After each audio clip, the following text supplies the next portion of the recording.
Dear students and parents, welcome to AKG tutorials. And आज की class में मैं आपको बता रही हूँ chapter 3 understanding quadrilaterals of class 8 NCERT में से हम कवर अप करने वाले हैं। फर्स्ट वीडियो मैं ऑलरेडी इसकी बना चुकी हूँ, उसका लिंक मैं आपको डिस्क्रिप्शन बॉक्स में एक बार शेयर कर दूँगी।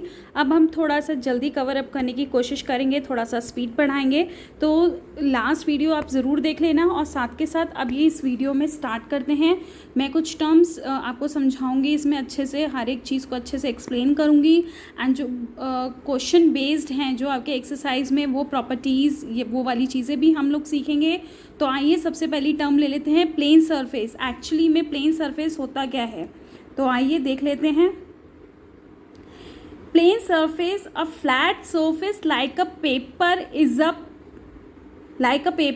Is known as plane surface. Like मतलब जैसे कि हम जब छोटे थे तो क्या होता था कि हम लोग जब अपने पेरेंट्स को डिस्टर्ब कर रहे होते थे या हमारे बोर हो रहे होते थे तो हमारे पेरेंट्स क्या करते थे, हमें ड्राइंग बुक या कोई पेपर, हमें विद पेंसिल एंड क्रेयॉन्स हमें वो दे देते थे और कहते थे ड्रॉ करो कुछ भी। तो जो वो चीज़ हमें ड्रॉ करने के लिए देते थे उसको हम कहेंगे प्लेन सरफेस। लाइक आपने देखा होगा अक्सर छोटे बच्चों, जहाँ पे छोटे बच्चे होते हैं जिन घरों में, वहाँ पे जो वॉल्स हैं वहाँ पे भी आपके प्लेन फिगर्स, मतलब प्लेन सरफेस, मतलब वॉल्स पे फिगर्स बनी हुई होती हैं जहाँ तक उनकी हाइट जाती हैं, तो उसे हम कहते हैं प्लेन सरफेस। ठीक है, क्लियर। अब नेक्स्ट तरफ बढ़ते हैं, हम जानेंगे अब प्लेन कर्व एक्चुअली में किसे कहते हैं। ये आप अपनी एनसीईआरटी की बुक भी उठा के देखेंगे तो वहाँ पे भी कर्व की डेफिनेशन दे रखी है। प्लेन कर्व कहेंगे when we get a curve by joining the number of points without lifting the pencil और a pen is a plane curve. मतलब हम बहुत सारे पॉइंट्स दे रखे हैं और हम लिफ्ट, जैसे कि सपोज देखिए, मैं एक तरीके से मैं ये पॉइंट्स मैंने बना दिए और मैं आपको with the help of pen और पेंसिल, मैं यहाँ पे विदाउट पेन को बिल्कुल हटाए हुए एक मैं कर्व ड्रॉ करूँगी। तो ये मेरा कर्व बन गया क्योंकि मैंने यहाँ से शुरू किया और यहाँ पे मैंने इसे ख़त्म कर दिया, तो बीच में मैंने कुछ उठाया नहीं, तो उसे मैं कहूँगी curve. When we get a curve by joining the pen और अ पेंसिल विदाउट लिफ्टिंग, ठीक है, it is a plane curve. Clear हो गया आपको। इसी को हम plane surface and plane curve, यहाँ पे आपको डेफिनेशन अच्छे से क्लियर हो जानी चाहिए, क्योंकि यही अगर आपके कंसेप्ट, बेसिक कंसेप्ट क्लियर होंगे तभी आप आगे क्वेश्चंस को या इस वाले चैप्टर को अच्छे से समझ पाओगे। तो आगे चल लेते हैं। अब इसी में कर्व भी दो तरीके के होते हैं, open curve and close curve. Open खुद ही वर्ड सजेस्ट कर रहा है कि जहाँ पे कर्व ओपन हो, जहाँ पे अंदर घुसने की गुंजाइश हो, जैसे कि आप ये फिगर देख रहे हैं, यहाँ पे ये ओपन है, तो these are known as open curve. वहीं पे उल्टा क्लोज कर्व देखिए, यहाँ पे कहीं पे भी जाने का स्पेस नहीं है, सब जगह क्लोज है। इस फिगर के आप अंदर जा पा रहे हैं? नहीं, सब जगह से ये क्लोज्ड है, तो ये these are known as close curve. Clear है आपको अच्छे से? If you have any doubt please do let me no.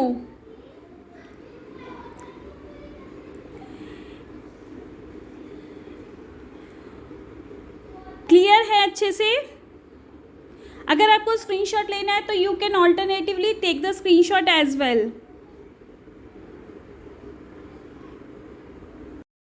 एक बार ओपन कर्व के बारे में थोड़ा सा और जानकारी ले लेते हैं, डेफिनेशंस देख लेते हैं ओपन कर्व की। Open curves are the figures और the curve which have different initial and different end points.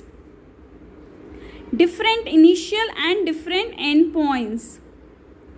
आप देख रहे हैं यहाँ पे इनिशियल पॉइंट भी अलग है और एंड पॉइंट भी अलग है, तो हम उसे क्या कहेंगे? ओपन कर्व कहेंगे। Initial point and and point अलग अलग हैं। क्लियर? अब वहीं अपोजिट है closed curve. Figures or curves in which initial and end points coincide with each other are called as closed figures or closed curves. मतलब they don't have any open ends. तो ये figures आप देख रहे हैं, examples देख रहे हैं, यहाँ से आपको अच्छे से क्लियर हो जाना चाहिए कि what do you mean by actually open curves क्या होते हैं, क्लोज कर्व्स क्या होते हैं। क्लियर हो गया अच्छे से। कर्व्स दो तरीके के और होते हैं, एक तो हमने जान ली है open curve and close curve, बाकी के दो कर्व और देख लेते हैं और कौन से होते हैं। एक होता है simple curve, a curve which does not cross itself, मतलब वो एक दूसरे के ऊपर, मतलब एक दूसरे को कट ना कर रहे हो, जैसे कि ऐसे, मतलब ये ऐसे ना हो रहा हो, इस तरीके से कोई भी अगर फिगर आएगी आपकी, कट नहीं होना चाहिए कहीं पे भी, मतलब क्रॉस नहीं करना चाहिए, वो आपके सिंपल कर्व होंगे जहाँ पे क्रॉस नहीं होगा। A curve which does not cross itself, जैसे कि आप ये फिगर देख रहे हैं, ये सारे एग्जाम्पल्स हैं सिंपल कर्व के। इसमें कुछ ओपन कर्व भी हैं और इसमें कुछ क्लोज कर्व भी हैं, तो आप बता सकते हैं इजीली आपके ओपन कर्व कौन कौन से हैं। तो आइए देख लेते हैं। ये आपका ओपन है, ये आपका ओपन है, ये आपका ओपन है, ये आपका ओपन है। बाकी जितने भी बचे 4 5 6, बाकी जितनी भी फिगर्स हैं वो सारी आपकी क्लोज्ड हैं। क्लियर हो गया अच्छे से। नेक्स्ट पढ़ते हैं कॉम्प्लेक्स कर्व। कॉम्प्लेक्स कर्व बिल्कुल उसका अपोजिट जो हमने सिंपल कर्व में पता था, जाना था कि सिंपल कर्व क्रॉस नहीं करते एक दूसरे को, ऐसे ही कॉम्प्लेक्स कर्व होते हैं जहाँ पे क्रॉस कर रहे होते हैं एक या एक से ज़्यादा। A curve which crosses itself eight one और मोर पॉइंट्स। क्लियर हो गया अच्छे से। फिगर आप देख सकते हैं, यहाँ पे ये एक दूसरे को क्रॉस कर रहे हैं, ये देखिए ओपन भी हैं, ठीक है, साथ में क्रॉस भी कर रहे हैं, तो these are known as complex open curve, और ये कहेंगे कॉम्प्लेक्स क्लोज कर्व, बिकॉज यहाँ पे ये क्लोज भी हैं और एक दूसरे को क्रॉस भी कर रहे हैं। तो ये सारी जो फिगर्स हैं आपकी, ये कॉम्प्लेक्स क्लोज कर्व की हैं। क्लियर हो गया अच्छे से। If you want to take the screenshot, आप प्लीज़ स्क्रीनशॉट ले लीजिए। चलिए तो फिर आगे बढ़ते हैं। यहाँ पे मैं आपको कुछ एग्जाम्पल दे रही हूँ, वहाँ पे इस एग्जाम्पल में से आप मुझे देख के बताइए कि कौन सा तो क्लोज्ड है, सिंपल क्लोज्ड है, एंड कौन सा कॉम्प्लेक्स क्लोज्ड है। तो सिंपल सी हमारे पास एक डेफिनेशन थी कि जहाँ पे क्रॉस हो रहा है वो आपके कॉम्प्लेक्स हैं, तो ये आपका कॉम्प्लेक्स है और ये आपके सिंपल हैं। क्लियर हो गया। A and D are complex close curve and B and C are simple closed curve. Close तो सारे ही हैं, बस एक डिफरेंस क्या था हमारा सिंपल एंड कॉम्प्लेक्स में, कि वो क्रॉस वाला पॉइंट था। तो कॉम्प्लेक्स जो है वो क्रॉस हो रहे हैं, तो ए एंड डी हमारा क्रॉस हो रहा है, तो वो हमारे कॉम्प्लेक्स क्लोज कर्व हो गए। जो क्रॉस नहीं हो रहे बट वो क्लोज्ड हैं, तो वो हमारे सिंपल क्लोज्ड कर्व है।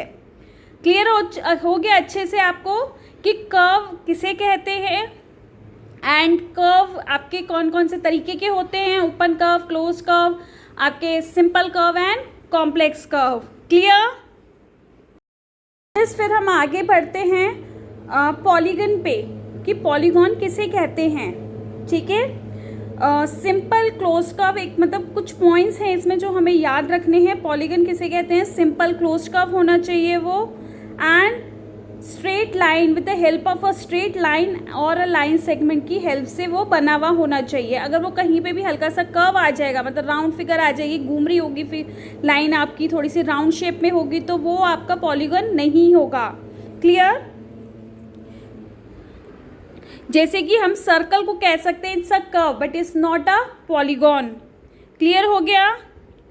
ले लेते हैं पॉलीगॉन की एक्चुअल डेफिनेशन टेक्निकल टर्म्स में। It is a simple closed curve which are made up of line segments, oblique straight lines are called polygons. Polygons की फिगर्स दे रखी हैं, जैसे कि ये क्लोज्ड है, क्लियर, क्लोज्ड है एंड क्रॉस भी नहीं कर रहे हैं, बिकॉज हमने क्या बोला है यहाँ पे, simple close curve. Simple close curve means cross नहीं होना चाहिए, तो यहाँ पे ये दोनों फिगर्स आपकी क्रॉस नहीं हो रही हैं। क्लियर हो गया पॉलीगॉन्स का मतलब। Any doubt. अब नेक्स्ट बढ़ते हैं क्लासिफिकेशन ऑफ पॉलीगॉन्स में। ये मैं एक्चुअली में पुरानी वीडियोस में, अपनी ओल्ड वीडियोस में भी समझा चुकी हूँ, बट टू आगे थोड़ा सा और एक्सटेंड करने के लिए एक बार ब्रीफ में मैं आपको बता रही हूँ। ये क्लासिफिकेशन ऑफ पॉलीगॉन्स क्या है, number of sides different types के दे रखे हैं, triangle, quad, pentagon, hexagon, heptagon, octagon, nonagon, decagon and अगर n है, n नंबर ऑफ साइड्स है तो एनोगन। क्लियर हो गया क्लासिफिकेशन ऑफ पॉलीगॉन्स कितने तरीके के हैं, ठीक है। अब डायगनल्स पे आ जाते हैं। Diagonals are very easy. Any line segments which connects the two non consecutive vertices of a polygon is called a diagonal. जैसे कि ये देखिए, मैं सबसे पहला एक पॉलीगन ले लेती हूँ ट्रायंगल का, ठीक है। यहाँ पे मुझे क्या करना है, नॉन कॉन्जिक्यूटिव वर्टिसेस, ये इंपॉर्टेंट चीज़ है। अब नॉन कॉन्जिक्यूटिव वर्टिसेस आपको क्या ट्रायंगल में दिख रहे हैं? नहीं है, बिकॉज ये ए, बी एंड सी, ए का कॉन्जिक्यूटिव वर्टिसेस बी है और ए का सी है, ठीक है। तो यानी कि ट्रायंगल में हमारा कोई भी डायगनल नहीं होता है। Triangle does not have any diagonal, ठीक है। नेक्स्ट देख लेते हैं क्वाड्रिलेटरल नॉन कॉन्जिक्यूटिव वर्टिसेस। तो ये ए, ये बी, सी एंड डी। तो मैंने क्या किया, ए और बी, मतलब बी को मैंने छोड़ा क्योंकि ये तो कॉन्जिक्यूटिव हो जाएगा, A and B are consecutive vertices, ठीक है। But A and C are non consecutive, तो मैंने इन दोनों को ज्वाइन कर दिया, तो ये मेरा आपको मिल गया डायगनल। तो quadrilateral has 4 sides and 2 diagonal. उसी तरीके से pentagon have 5 sides and 5 diagonals. Hexagon has 6 sides and 9 diagonals and so on. Clear हो गया डायगनल्स का कंसेप्ट आप लोगों को। नेक्स्ट की तरफ बढ़ते हैं।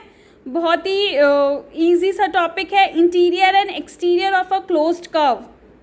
बहुत ही क्लियर है, मतलब जो कर्व के अंदर होगा वो आपका होगा इंटीरियर, जो कर्व के बाहर का पोर्शन होगा सारा वो होगा एक्सटीरियर। जैसे indoor games and outdoor games, जो इंडोर गेम्स क्या है, जो इनसाइड बिल्डिंग्स हम लोग प्ले करते हैं, ना आउटडोर गेम्स हम जो बाहर खेलते हैं। उसी तरीके से इन इंटीरियर जो अंदर है कर्व के अंदर या किसी भी पेंटागन या क्या पॉलीगॉन के अंदर है वो इंटीरियर एंगल्स होंगे एंड जो बाहर होंगे वो एक्सटीरियर एंगल्स होंगे। क्लियर हो गया कंसेप्ट आपको। नेक्स्ट कंसेप्ट की तरफ बढ़ते हैं, convex and concave polygons. These are very important one. अगर आप अच्छे से ये क्लियर हो जाएगा आपको तो आपकी कहीं पे भी कोई मिस्टेक नहीं होगी। तो आइए देख लेते हैं क्या है। The polygons which have all the diagonals inside the figure are known as convex polygon. क्या मीनिंग है?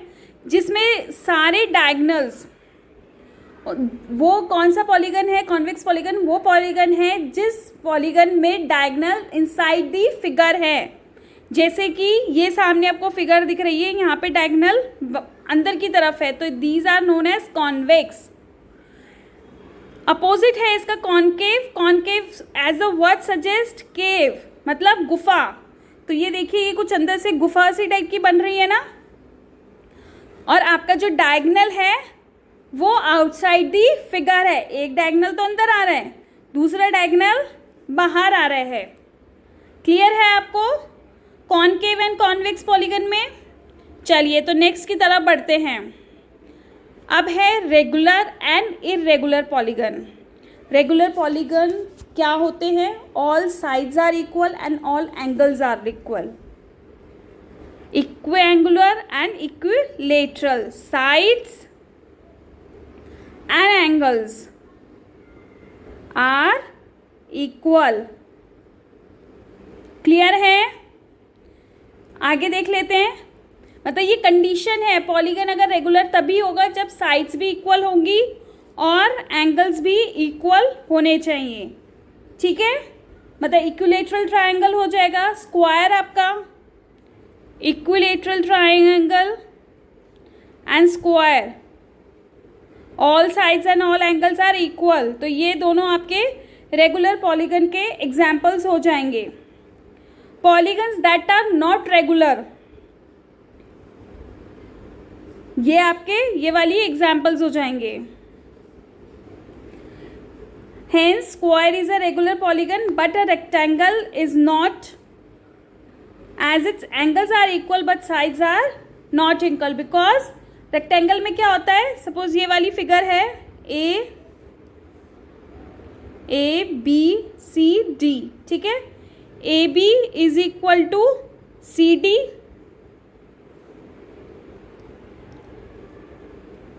and ABCD. AB is equal to CD and AD is equal to CB, ठीक है, ये है, तो यानी कि ये हमारा इर्रेगुलर है। क्यों? क्योंकि यहाँ पे ऑल साइड्स आर इक्वल नहीं है। क्लियर हो गया रेगुलर एंड इर्रेगुलर पॉलीगन्स में। चलिए एक थोड़ी सी प्रॉपर्टी समझ लेते हैं। इस प्रॉपर्टी को समझने से पहले यहां पे देखिए,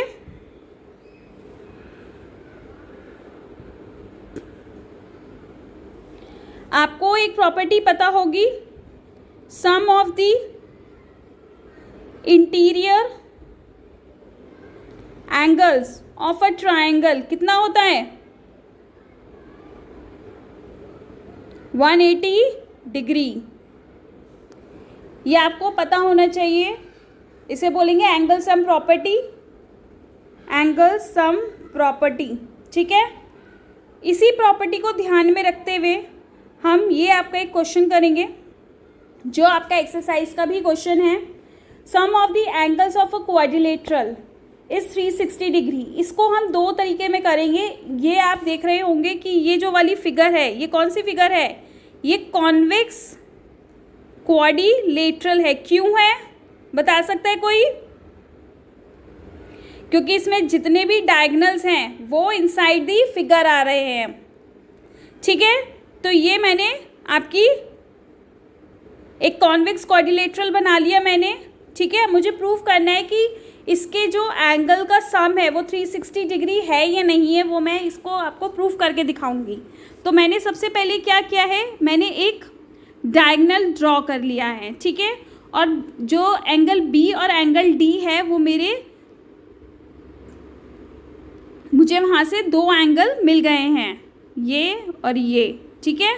तो मैंने एक को x मान लिया, एक को y, एक को मैंने e मान लिया और एक को मैंने f मान लिया, ठीक है। और मैंने क्लियरली आपको यहाँ पे लिख के भी दिखाया है, एंगल d है x plus Y, angle b है angle e plus angle f। ये आपको अच्छे से क्लियर हो जाना चाहिए। अब मैंने क्या लिया है, अब मैंने लिया है सबसे पहले angle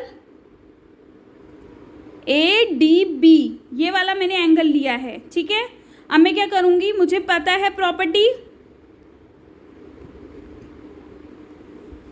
this plus this, angle A plus angle X plus angle E is equal to 180 degree.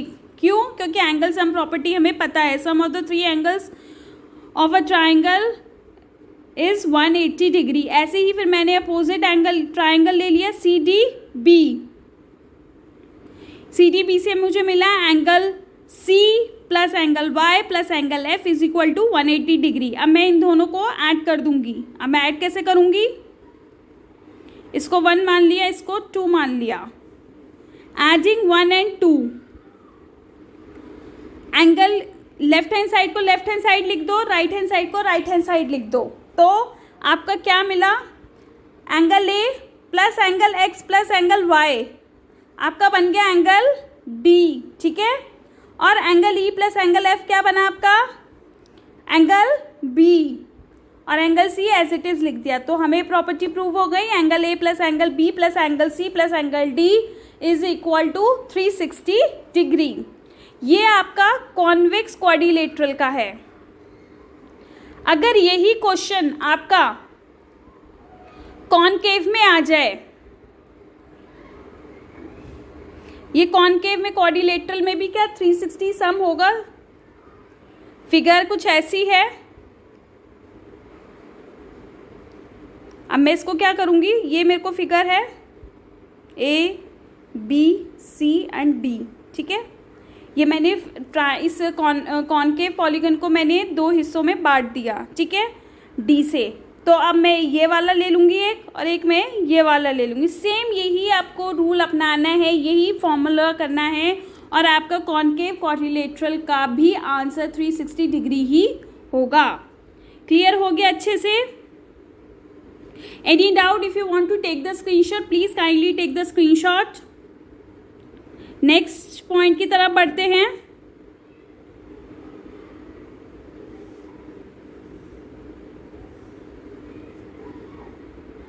Next है हमारा sum of the exterior angles of any polygon. Sum of the exterior angle of any polygon is 360 degree. मतलब आपका कोई भी polygon हो, उसके जो exterior angle होंगे उसका सम हमेशा 360 डिग्री होगा।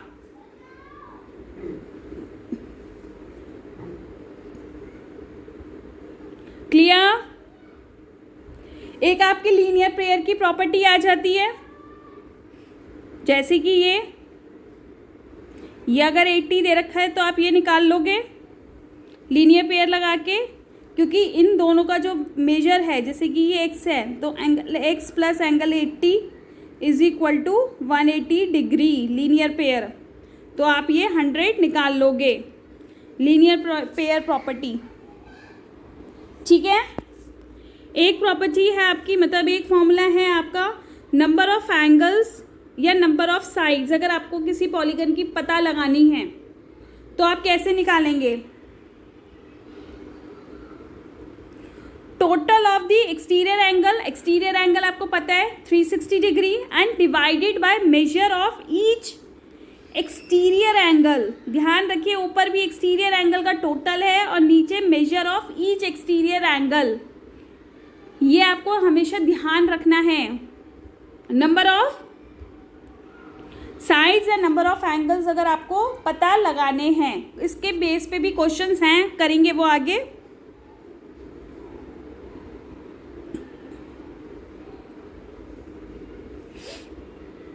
ये हम ऑलरेडी कर चुके हैं।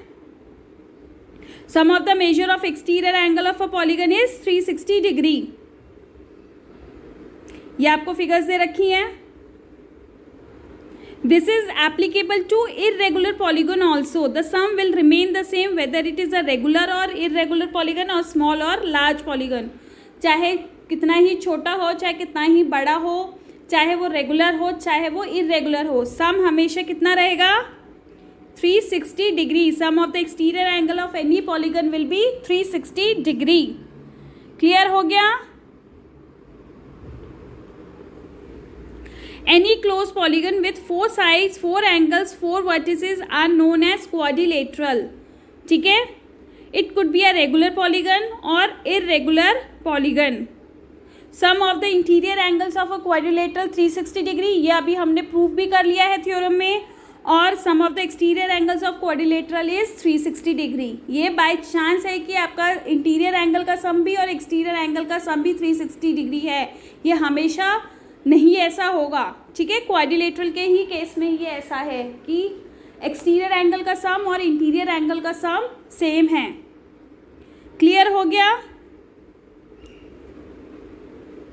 अब एक प्रॉपर्टी हम और कर रहे हैं, एंगल सम प्रॉपर्टी। एक तो हमारा था 180 डिग्री वाली, ठीक है। एक प्रॉपर्टी है कि हमारे पास हमें फिगर दे रखी है, पॉलीगन दे रखा है कोई भी, जैसे कि ये तो चलो हमें ट्राइंगल का याद है 180 डिग्री, क्वाड्रिलेटरल का भी याद है हमें 360 डिग्री। अब कोई ऐसा पॉलीगन दे रखा है, ये पॉलीगन दे रखा है आपका ABCDE विद कितनी साइड्स हैं? ABCDE कितनी साइड्स हैं? 5 साइड्स एंड 5 एंगल्स, ठीक है। अब मुझे इसका टोटल निकालना है, कितना आएगा? तो मैं कैसे निकालूंगी? n -2 multiply by 180 degree. तो 5 साइड्स थी, 5 - 2 मल्टीप्लाई बाय 180 डिग्री, तो कितना आएगा? 3 × 180 which comes to 540 degree. Clear है? Any doubt? तो आपका विद दिस आपको एक फॉर्मूला और मिल रहा है। कौन सा मिल रहा है? Sum of interior angles of any polygon is n-2 bracket close multiply by 180 degree. Clear? आपके ये ब्रीफ पॉइंट अच्छे से क्लियर हो गए guys? If you have any doubt आप प्लीज कमेंट बॉक्स में ज़रूर पूछिएगा। विद दिस हमने काफ़ी हद तक आपके अंडरस्टैंडिंग क्वाड्रिलेटरल्स के काफ़ी क्वेश्चंस हम इस बेस पे कवर अप कर चुके हैं। एक्सरसाइज हम अच्छे से कर लेंगे।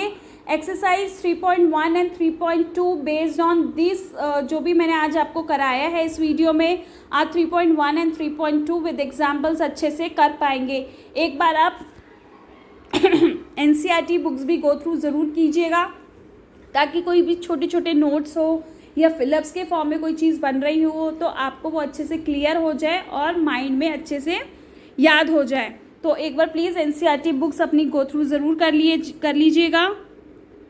एंड विद दिस हमने काफ़ी हद तक सारी चीज़ें आपकी कवर अप कर ली हैं। मिलते हैं नेक्स्ट वीडियो में। Till then stay fit, take care, bye bye and do practice.